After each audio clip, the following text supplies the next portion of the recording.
পুরো জার্নিটাই তো খুবই রোমাঞ্চকর, কিন্তু একই সঙ্গে এতগুলো গুণী আর্টিস্টকে একসঙ্গে পাওয়া এটা একজন ডিরেক্টর হিসেবে ভীষণ আনন্দের। চঞ্চলদা, মোশাররফ করিম ভাই, রাজ, বাবু ভাই, ফারিন, সব ধরেন আমার সিনেমায় বা আরও সবাই যারা আছে প্রত্যেকে এত মানে আমার মনে পাল্লা দিয়ে পারফরমেন্স করেছে এবং তারা মানে থ্রু আউট দ্য ইয়ার্স বা অনেক বছর ধরে তারা বাংলা চলচ্চিত্র, বাংলা সংস্কৃতির তারা একটা বড় ঝান্ডা তাদের হাতে।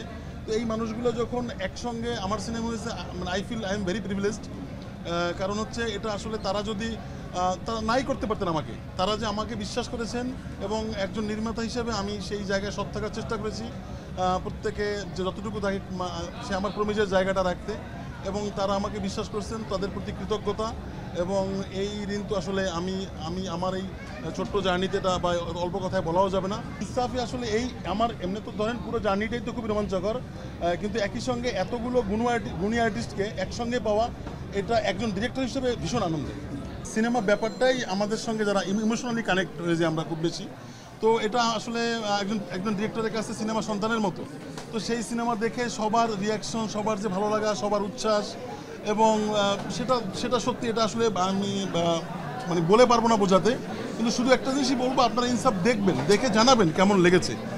এইটুকুই বলা, আর অনুভূতি আসলে এটা বলা মুশকিল। আর এখানে প্রত্যেকটা মানুষ আসলে প্রত্যেকের কেরিয়ার জার্নি এত বড়, মানে খসরু ভাই জীবনে সিনেমা করেছে 27টা না কটা 26টা সিনেমা করেছে, কালাম ভাই করেছে 31টা।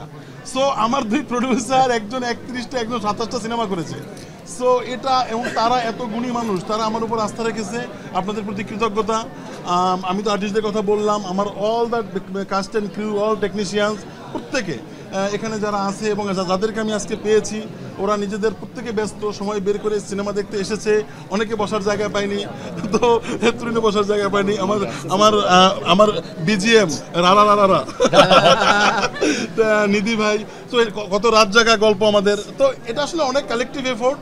তো সবাই এটা ভালো লাগছে, এটা আমাদের আনন্দের। আমরা চেয়েছি যে এটা একটা লোকালি মেড সিনেমা, আমরা দেশের মধ্যেই দেশেই রিসোর্স নিয়ে করেছি, এবং সেটা চেষ্টা করেছি দেশটাকে এক্সপ্লোর করার যতটা সম্ভব হয় আমরা।